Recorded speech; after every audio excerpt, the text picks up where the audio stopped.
Dr. Jones, no time for love. Well, there's plenty of love given to this figure.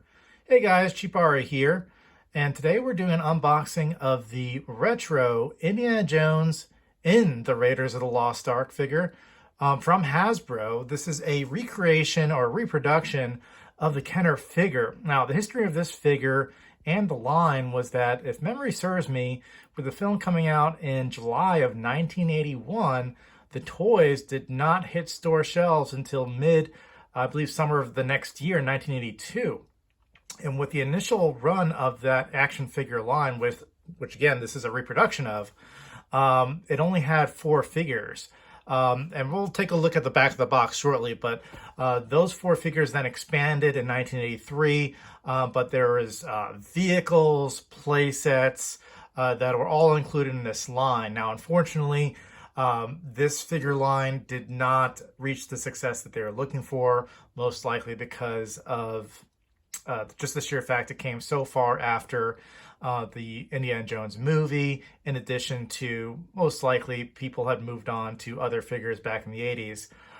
But again, it's a great figure line. They're hard to find. I was actually going to pick some of these up on eBay until Hasbro announced that they were recreating these figures to kind of celebrate Indiana Jones, and also in anticipation of the upcoming film Dial of Destiny, set for release this June 2023.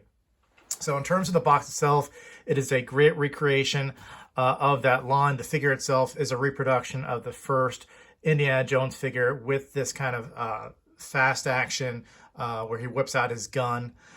So in terms of the box, it's got the hieroglyphics, the exact look, the picture of Harrison Ford on the front of it.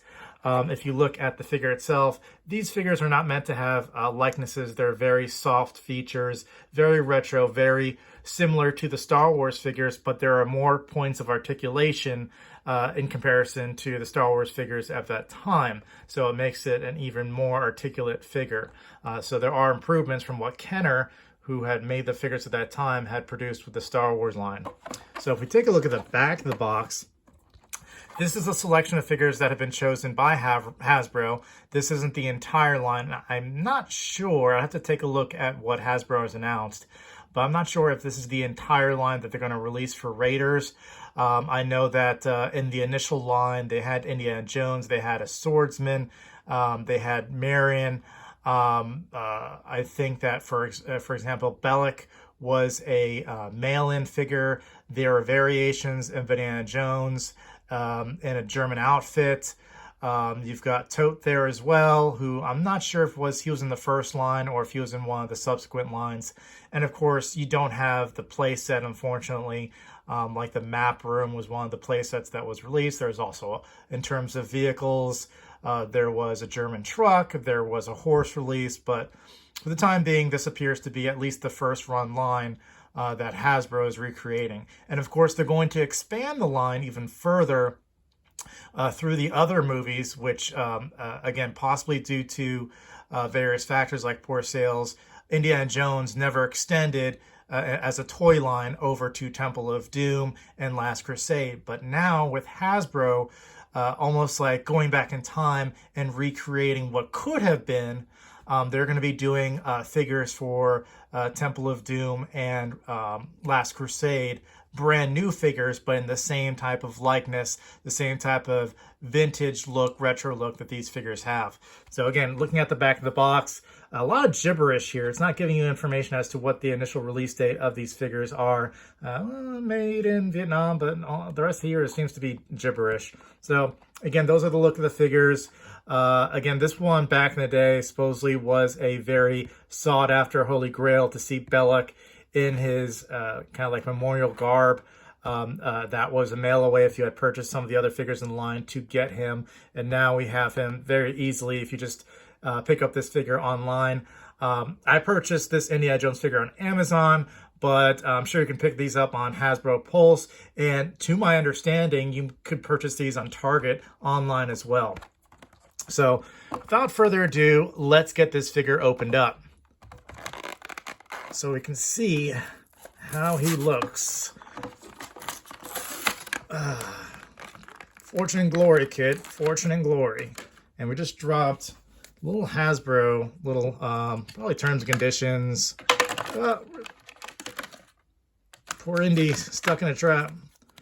Looks to be probably, yeah, those little terms and conditions stuff that Hasbro throws in there. Let's put that away. Indiana Jones doesn't listen to the warnings. And if you take a look at the figure, yeah, he's got that quick draw action feature. Again, the features of the figure, it's going to be very fair looking face. But again, like standing next to some of the Star Wars figures, it's going to look great, and he's going to have more articulation. So he's got knee joints, which of course the other figures in the Star Wars line don't have. He comes with some pretty cool accessories that we'll see in a moment. And some of these, again, these action features, you're not going to necessarily get in all the Star Wars figures. All right, let's see what he comes. Oh, let's take a look at some of the entirety of the figure. Looks like he has the production line. It has 2023 on there, Vietnam in terms of where it was manufactured. He's got the details on the jacket. He's got the holster for his gun. Again, his little adventure pack. His little, I guess, the sack of sand that he puts to grab the idol in the beginning of the film. But it's going to be simple features. There's a little bit of wrinkles in his khaki pants, and again the textures in the jacket, and then the open jacket to see the shirt underneath, and of course his trusty fedora hat. So let's see in terms of the whip. It's a very thin material. This is surprising. I'm glad. It's really cool that they reproduced some of these accessories in its entirety. Okay, so we've got both accessories in his hands for whatever purpose that it could fit into his hands, or at least the only way I could fit it in his hands. So that could be upside down, whatever may have you, but I was having trouble in any other way. So in terms of the accessories, as you can see here, just coming out of the box, the gun is bent. It's very flimsy. It looks very brittle. Even putting it into his hand, it doesn't fit exactly right. That is, to me, a bit of sometimes a downgrade. I know that with the extending lightsabers that you had with the Star Wars figures, those were always breaking. This is definitely not an improvement. And in terms of the whip, of course, it's like impossible to put into his hand. So it looks like he has a little solo drink cup just holding in his hands with a little bit of string here. But, you know, it's vintage, it's retro. And I do love the look of the figure. So there we go. There's Indiana Jones from Raiders of the Lost Ark, the retro Kenner figure. It belongs in a museum. Well, this one definitely doesn't belong in a museum. We now have it. We can buy it anywhere at all major retailers. The Indiana Jones Raiders of the Lost Ark figure. Awesome pick. Highly recommend it, guys. I believe this is retailing for about $11.99 if you purchase it on Amazon or on Target.com. And of course, this is also available at Hasbro Pulse. I think it's about $15 or so with shipping from Hasbro. Could be incorrect about that, but easily affordable. Something you definitely want to pick up and grow and collect some of the figures like Short Round, which is his first time being released in the next couple of months. So pick these up, guys. Looks great on your desk or in your playroom. Until next time, like and subscribe and adventure on. Bye, guys.